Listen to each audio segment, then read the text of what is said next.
Hey guys, welcome back to our YouTube channel. My name is Murundupe. Actually, it's my YouTube channel. Hello guys, welcome to my YouTube channel. And yeah, so based on popular demand, a couple of days ago we posted, a video showing, the new house we just bought, and there have been a lot of questions being asked around, telling you guys the whole mortgage process from start to finish. And yeah, that's why I'm here with my wife, so we can actually talk about the process from start to finish. So if this sounds like something that will interest you, don't go anywhere. Keep watching to the end. And if you're coming across this channel for the very first time, do well to hit the subscribe button below to join the amazing growing family. And my returning subscribers, thank you guys for being here. I really do appreciate you guys. So without further ado, let's Get get into right the into the video. video. First, we'll be thanking everyone for the congratulatory messages on our last video. We really appreciate you guys, and Yeah, thank you so much, guys. Honestly, you guys were amazing. Thank you for the kind words. Even those that said some hateful words, we still appreciate you guys all the same. Thank you for so much. Thank you so much for saying those fantastic words. It really meant a lot to us, and it shows the purpose for we uploading that video was achieved. To inspire people that yeah, these things are possible. Yeah. We know a lot of people that claim that you need to have ILR in the UK to be able to afford to buy a house, to get a mortgage. But yeah, we're just trying to make sure that the information is passed across to people that yes, you can do it. We're actually barely 3 years in the UK and we're able to buy a house and get through the mortgage process successfully. So yeah, I want to thank you guys. We really do appreciate you. So we're just going to crack on with the step-by-step process of buying a house in the United Kingdom. Okay, so I believe the first step is you preparing to buy the house. You need money. Definitely. You also have to, be intentional about buying the house. You need to save up for depending on how much you're able to save up over the years. For us, I think it took us about 2 years to be able to save up the deposits for the mortgage. So it's very, very important to prepare. So do you have any? Yeah, honestly, in my opinion, I think getting the deposit is one of the major challenges, and it's quite a lot, of course, depending on the city you're living in. So in most situations, you need to have like 5 to 10% of the value of the house. Sure. And if you're probably getting a house down south, the average amount of buying a 3-bedroom is about 360 to 400,000. So it means that you need £40,000 to buy a house down south. If you're moving up north, the range of houses for a 3-bedroom is around 280, 270. And 10% of that is still £27,000. That's a lot. So yeah, the first step is actually preparing to buy the house, start saving, be intentional about it. And yeah, the moment you get that covered, then you can then move to the next step of buying a house. Yeah. So the second step in buying a house involves for you finding a home you like. So once you gather the money, you have your deposit, you can go ahead and start making inquiries on which location you would like to go for.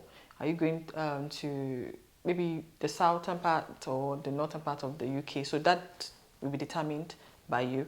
So you need to find exactly where you want to go. Yeah, that's true. So I think after you've been able to, I think even you don't even actually need to wait until you've saved up all the money to decide that. Yes. So I think while saving, that's part of the the condition or the things that will determine which location. Because if you're saving, you're planning to save £20,000 for example for deposits. Of course, you can't live down south exactly. with such amounts of money. So yeah, so you need to decide, which location you would like to buy a house. Yes. And of course, that will also be determined by your job and so many other factors. So the first step, as I said earlier, is for you to plan to buy the house. Yes. Then the next step is actually to find a home you like. Yes. And yeah, that will also influence how much deposits you need to save up. So going to the third step, you need to walk up to developers around you. After making your research and everything, you walk up to the developers and then you go ahead and view the available properties in that area. Yeah. And I think you need something. Yeah, that's true. So yeah, after you've been able to go to the developers in the area you're looking at buying a house from, you have conversations with them, view your different apartments, and before those developers will actually take you seriously, you need to have something called agreement in principle. Yeah.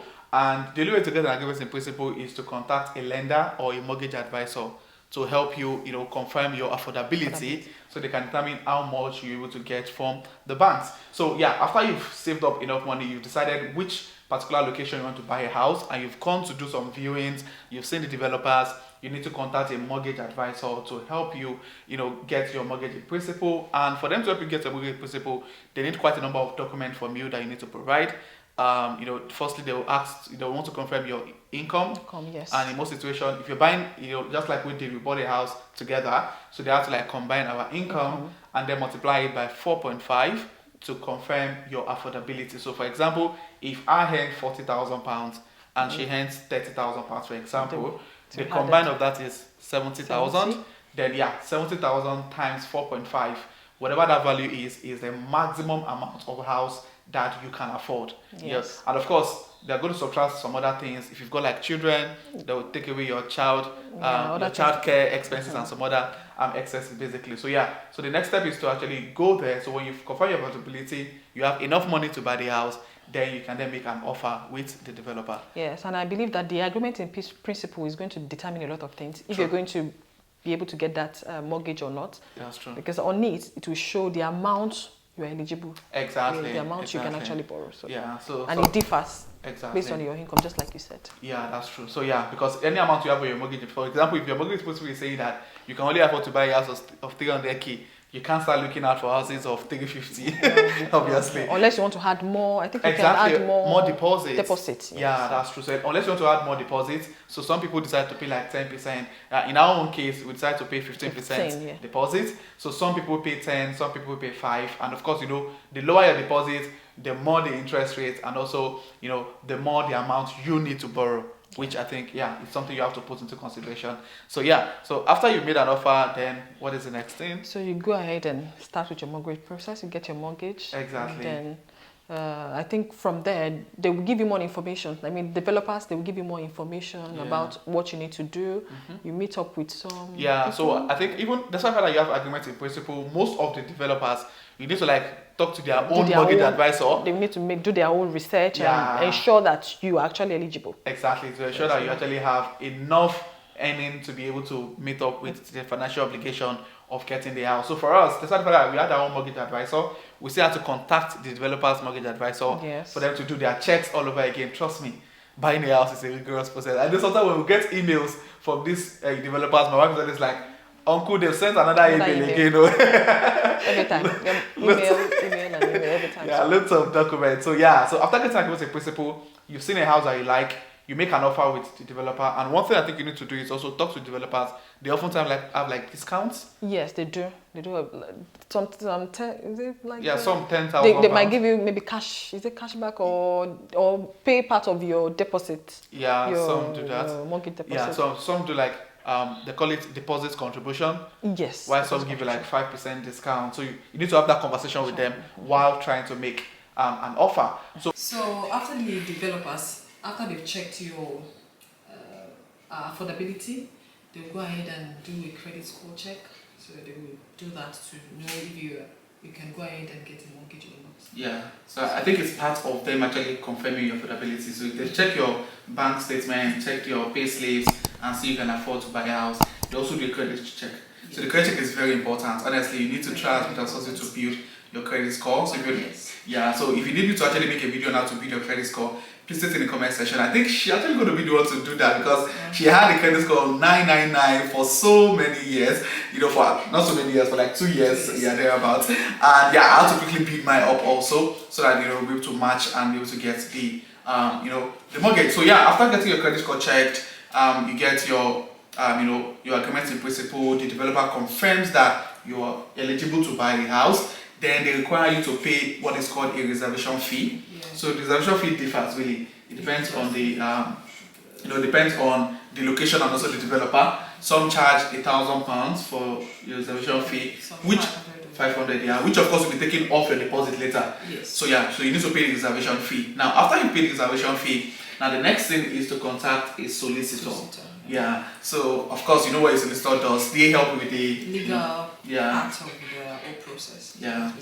So what the solicitors do basically is to help you with the legal process. They help you ensure they do the search of the environment where you're buying the house to make sure you're buying the house in a good place, not in a place that has a bump under it. So they help with the whole legal process of the whole mortgage process. It takes a while, really. I think ours take a couple of weeks before they did all their whole legal stuff. And while they are doing their legal stuff, your mortgage advisor will be speaking with your lender Yes. So, yeah, they also, aside from, it's really a long process, really. Aside from the mortgage advisor doing like a check, the lenders also do a check. Yes. Yeah, because of course they are the one giving you the money, so they have to do a check to know if the property is actually what's the amount. Value, yeah, so yeah, that's one of the things your lender will do. They get to confirm that, oh, if this guy is buying this house for 270,000 and we're borrowing in, let's say 240, for example, is that house actually worth 240? Because they need to also put their interest in mind. So if they want to get the house off you, they know if they're selling the house, they're still going to get their money back.